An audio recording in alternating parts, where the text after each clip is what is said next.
Assalamualaikum warahmatullahi wabarakatuh. Alhamdulillahi rabbil alamin. Allahumma salli ala sayyidina Muhammad wa ala ali sayyidina Muhammad.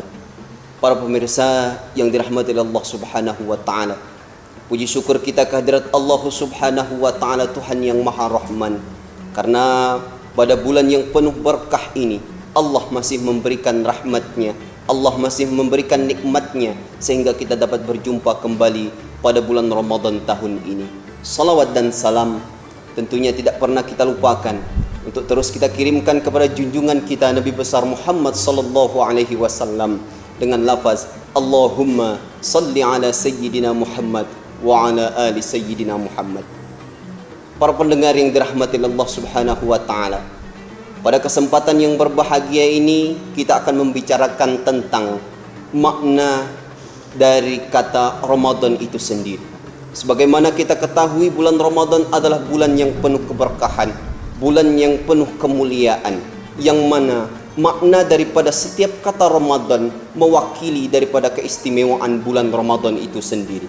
Apa itu? Yang pertama adalah huruf Ra. Ra dimaknai sebagai bulan yang penuh rahmat.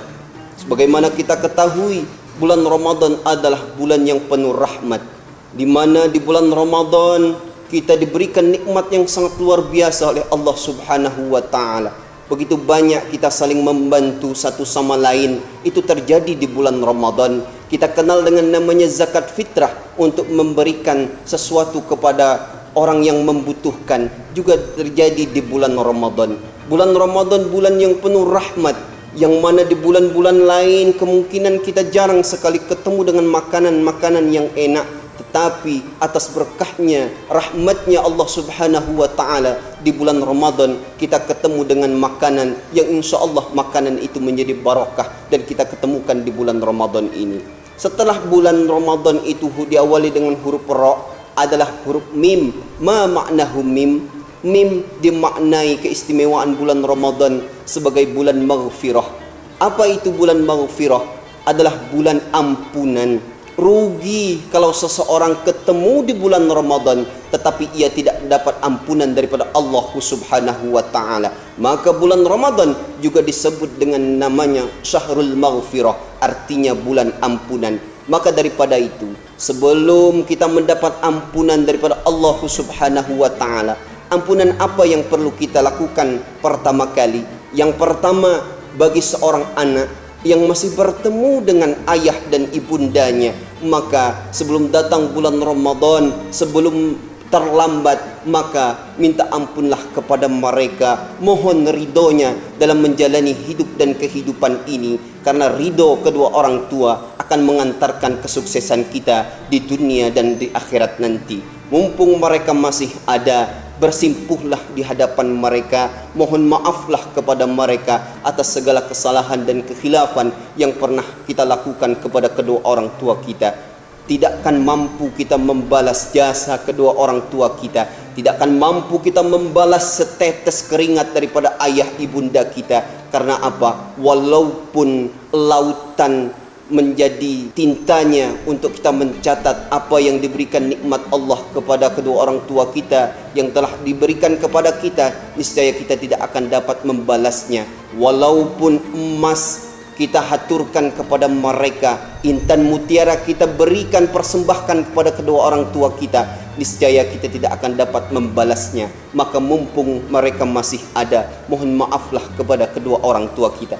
Lalu sebelum maghfirah Allah itu kita dapati, siapa lagi? Bagi yang sudah menikah, bagi seorang istri, minta maaflah kepada sang suami, karena sang suami adalah kunci surga bagi sang istri. Sang suami juga jangan malu untuk minta maaf kepada sang istri. Setelah sang suami dan sang istri, perlakuan atau permintaan maaf kepada siapa lagi yang kita lakukan adalah terhadap tetangga kita. Jangan sampai bulan Ramadan tiba, bulan Ramadan kita laksanakan, tetapi kita masih memutuskan silaturahmi, pererat silaturahmi kita. Karena di antara kita sesama muslim adalah ibaratkan sebuah bangunan yang saling menguatkan satu sama lain. Sesama muslim ibaratkan sebuah badan, andai kata ada yang sakit, yang lain juga merasakan. Setelah huruf ro, mim, yang ketiganya adalah huruf do. Apa itu? Syahrud dia. Dia dimaknai di sini adalah cahaya. Cahaya yang dimaksud adalah bulan Ramadan, adalah bulan yang penuh keistimewaan. Di antaranya bulan Ramadan diturunkannya Al-Quranul Karim yang kita kenal dengan namanya Syahrul Quran. Inna anzalnahu fi lailatul qadr wa ma adraka ma lailatul qadr. Lailatul qadri khairum min alfi syahr. Tanazzalul malaikatu warruhu fiha biidzni rabbihim min kulli am. Salamun hiya hatta matla'il fajr. Ramadan juga kita dikenal dengan namanya Syahrul Quran. Syahrul Ramadan alladzi unzila fihi al-Quran hudan linnasi wa bayyinatin minal huda wal furqan. Maka Ramadan huruf berikutnya yaitu adalah dia, adalah cahaya. Kita gapai cahaya tersebut dengan memperbanyak membaca Al-Quranul Karim. Setelah huruf do ada huruf alif. Alif dimaknai itu adalah iman. Orang yang melakukan puasa adalah orang yang beriman. Karena perintahnya pun Allah panggil dengan kalimah yang indah, yaitu ya ayyuhalladzina amanu, hai orang-orang yang beriman. Bukan ya ayyuhan nas, hai manusia, tetapi Allah panggil perintah untuk melaksanakan puasa dengan kalimah ya ayyuhalladzina amanu, hai orang-orang yang beriman. Lalu apa lagi iman yang dimaksud di sini? Orang yang melaksanakan ibadah puasa itu hanya orang tersebut dan Tuhannya lah yang tahu. Ibadah yang lain, ketika orang melaksanakan ibadah haji, orang bisa melihat ia tawaf, memakai ihram dan lain sebagainya.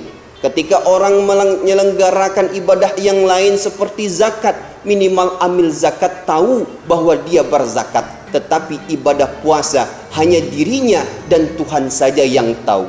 Contoh sebagian kecil, santri ketika dia mengambil wudu, sunnahnya wudu salah satunya adalah berkumur-kumur.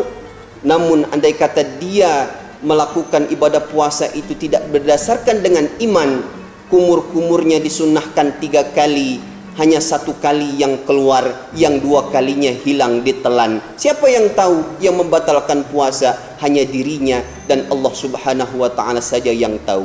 Yang terakhir adalah najah. Apa itu najah? Adalah kesuksesan.